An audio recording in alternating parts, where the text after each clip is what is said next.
This committee would make Senator Joseph McCarthy proud. Like Senator McCarthy, this committee has largely conducted its business through secret, confidential interviews and depositions, binding witnesses and their counsels to silence, while the members walk outside to all of you, the media, and the public, and selectively leak from those interviews to tell you what they want you to hear. There is great irony in his attorney's comments. Our first guest tonight to discuss the legal jeopardy Simpson may be facing because of his statements to Congress about his work on the Steele dossier and work with the Justice Department, it seems. Congressman Jim Jordan, he serves on both the Judiciary and the Oversight Committees. First of all, it's great to have you with us. I also should point out you're co-founder of the House Freedom Caucus.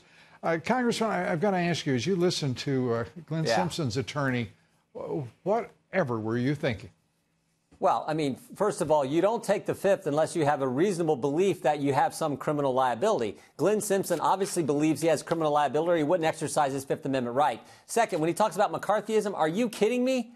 I mean, remember what happened. The Clinton campaign paid the Perkins Coie law firm who hired Glenn Simpson, who then went out and hired a foreigner and also the wife of a top Justice Department official, Nellie Orr, to put together a fake document that then Nellie Orr's husband, Bruce Orr, gave to the FBI, and the FBI used that as the basis to go spy on the Trump campaign. And he's accusing us of McCarthyism. That is ridiculous on its face. So he can say what he wants. The fact is, Glenn Simpson would not answer our questions, and he would not answer them because he knows he has a criminal concern.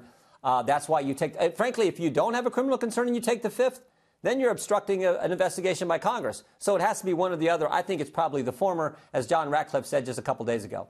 Yeah, this is one of the integral figures in all of this, as you know better than almost anyone. Sure is. Glenn Simpson, Jim Baker, all of these characters, Bruce Orr, as the list expands across, and you were amongst the very first to say the top 7 officials at the FBI have been demoted, fired, reassigned, whatever. You bet. You've never seen that happen in a federal agency. And now we also understand that that is only the beginning of what has to be a cleaning of that once storied agency's leadership. Yeah, no kidding. And what you also don't see is you don't see all these people leaking information to the press. I mean, that's really what Glenn Simpson was doing. He was farming this fake news dossier out to as many press outlets as he could and then recycling it back to the Justice Department people, running it then to the FBI to give it added weight and added credibility. And the whole idea was, the more people you got talking about a document that is not true, the more likely people are to believe an untrue document. And that's exactly what happened. And the FBI used it as the basis to launch the campaign and to launch the investigation into the Trump campaign.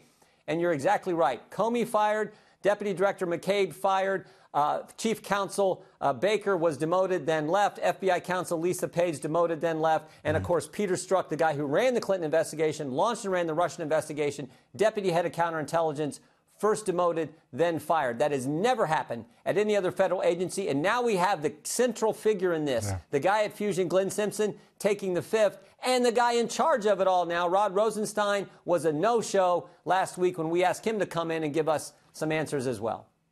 Under subpoena, what are we going to see Congress do about Rod Rosenstein? I certainly hope so. I mean, I hope that subpoena goes as soon as possible because he needs to come. He also has a duty. Rod Rosenstein is the guy who, in effect, is running the Justice Department, has a duty to come in front of the committee with jurisdiction over his agency, i.e. the Judiciary Committee, and be under oath and answer our questions. Him no-showing last week was wrong. He needs to be subpoenaed. He needs to be brought in, and he needs to answer our questions under oath. After all, you're the guy running the Justice Department. And I've got to go back to the president on Bruce Orr today, tweeting this. It's just, to me, it's extraordinary.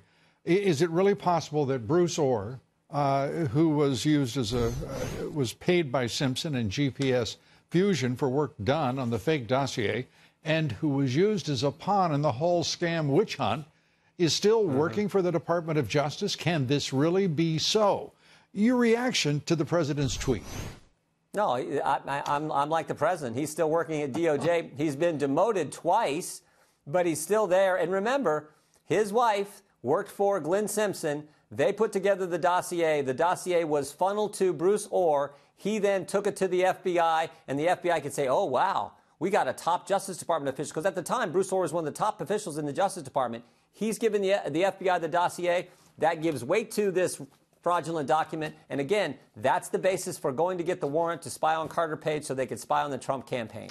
Well, appearing before you this week will be Nellie Orr, as well as James Baker, the former FBI general counsel. What are your expectations, and is there any light that we're going to see illuminate further what is going on, or is this going to be more behind closed doors? Well, the American public now knows that there is rampant, toxic political corruption throughout DOJ and the FBI, and that a president has been wrongly charged and investigated through a special counsel that was a complete, conflicted contrivance from the beginning. Right. No, when Jim Baker comes back, we didn't get to finish that deposition. He had to leave early. He'll be back on Thursday.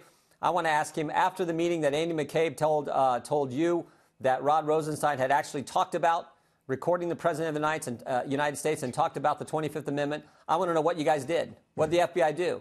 Who'd you talk to after that? What plans did you do? Some legal research? What happened after that supposedly took place?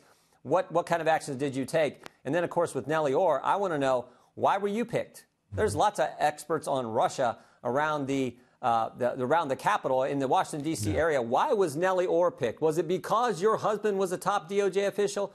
And what information did you pass to your husband, who then gave it to the FBI? So lots of questions we need to ask him. I look forward to both of those depositions and getting answers.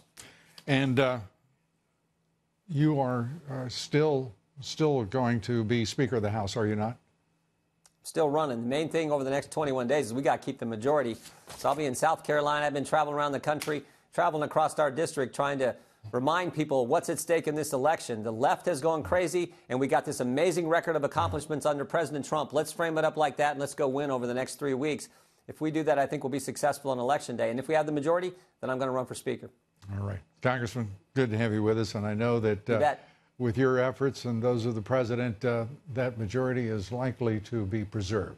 Appreciate it. So. Good to see you.